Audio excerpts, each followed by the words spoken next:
മോളെ എന്നാണ്ട് വിശേഷം സുഖമാണോ? ഇപ്പം നൊയമ്പൊക്കെയല്ലേ.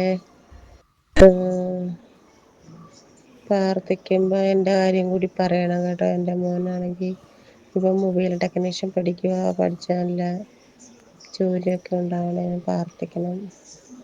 ഞാൻ എന്നും ഓർക്കുന്നുണ്ട്. എന്നും എൻ്റെ പ്രാർത്ഥനയിലുണ്ട് കേട്ടോ. സുഖമായിട്ടിരിക്കുന്നോ? ഹസ്ബൻഡും മക്കളും ഒക്കെ സുഖമായിട്ടിരിക്കുന്നോ?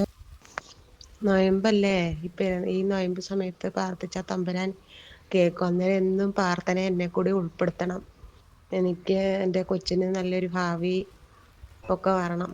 ജോലി ചെയ്യാനുള്ള ആരോഗ്യം അത് മാത്രം മതി. പ്രാർത്ഥിക്കണം കേട്ടോ.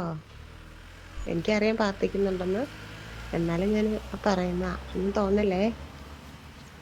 കണ്ടില്ലേലും കേട്ടില്ലേലും എനിക്ക് ഒത്തിരി ഇഷ്ടമാണ്. അതുകൊണ്ടാണ് ഞാനെന്നും റിലയൻസിൽ നിന്ന് മാറിയിട്ട് പോലും ഞാനാണെങ്കിൽ ബന്ധം നിലനിർത്തിക്കൊണ്ട് പോകുന്നത്. നമുക്ക് പോകുമ്പോൾ കൊണ്ടുപോകാൻ ഇതൊക്കെയല്ലേ ഉള്ളൂ മോളെ ജീവിതത്തിൽ.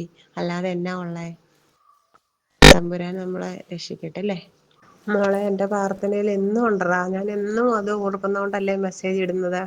എനിക്ക് തിരിച്ച് മെസ്സേജ് ഇടാത്തതുകൊണ്ടൊന്നും ഒരു പരിഭവോ പരാതിയോ തോന്നാറില്ല. എന്നെങ്കിൽ ഞാനിത് നിർത്തേണ്ടതല്ലേ. എനിക്ക് സ്നേഹം മാത്രമേ ഉള്ളടാ. പിന്നെ ഇപ്പം നൊയമ്പ് കാലം ആയതുകൊണ്ട് തമ്പുരാൻ പറഞ്ഞാൽ കേൾക്കും. നമ്മൾ അങ്ങനത്തെ ഒരു ഇതിലല്ലേ നമ്മൾ ദൈവം നമ്മളോട് ചേർന്ന് നിൽക്കുമല്ലേ. ഞാൻ അതുകൊണ്ടാണ് പറഞ്ഞ് പ്രാർത്ഥിക്കണം. എനിക്ക് എൻ്റെ മോന് നല്ലൊരു ജോലി കിട്ടണം. പഠിച്ച് പ്രാപ്തനായി വരണം. അന്നേരം മോൻ നന്നായി കഴിഞ്ഞാൽ പിന്നെ എല്ലാം ആയിക്കോളുമല്ലോ മോളെ.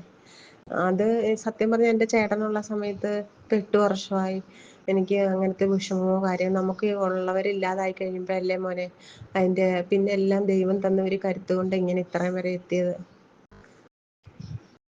ഓക്കെ, താങ്ക് യു മോളെ. മോനും എല്ലാവർക്കും മോക്കും കുഞ്ഞിനും ഹസ്ബൻഡിനും എല്ലാം സുഖമായിട്ടിരിക്കും. ഞാൻ എന്നും ഓർക്കുന്നുണ്ടെടാ. അവള് പറഞ്ഞില്ലേ അന്ന് അവിടെ വെച്ച് വന്ന് കെട്ടിപ്പിടിച്ച് എന്നെ. അന്ന് എനിക്കറിയാം. അതുകൊണ്ടല്ലേ ഞാൻ വന്ന് കെട്ടിപ്പിടിച്ചേ. ഞാൻ ഒരിക്കലും മറക്കില്ലടാ. നമ്മൾ ആത്മാർത്ഥമായിട്ട് സ്നേഹിക്കുന്നത് എപ്പോഴെങ്കിലും മറക്കുകയില്ല.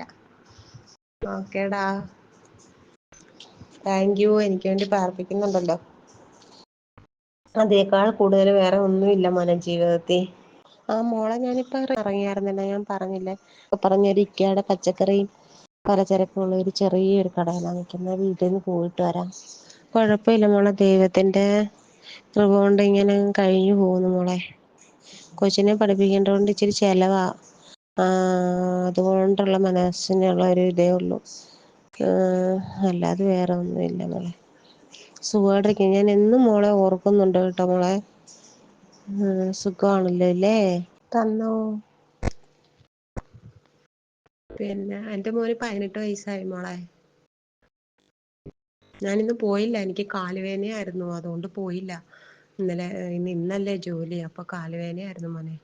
താമസിച്ച് എഴുന്നേറ്റ്. അതാ ഗുഡ് മോർണിംഗ് ഒന്നും ഇടാഞ്ഞ കേട്ടോ. പിന്നെ ഇന്ന് പോകണ്ടായല്ലോ ഇല്ലേ. എപ്പോഴെങ്കിലും കാണാം. ഞാൻ എന്നും ഓർക്കൊന്നും പ്രാർത്ഥിക്കുന്നുണ്ട് കേട്ടോ മോനെ.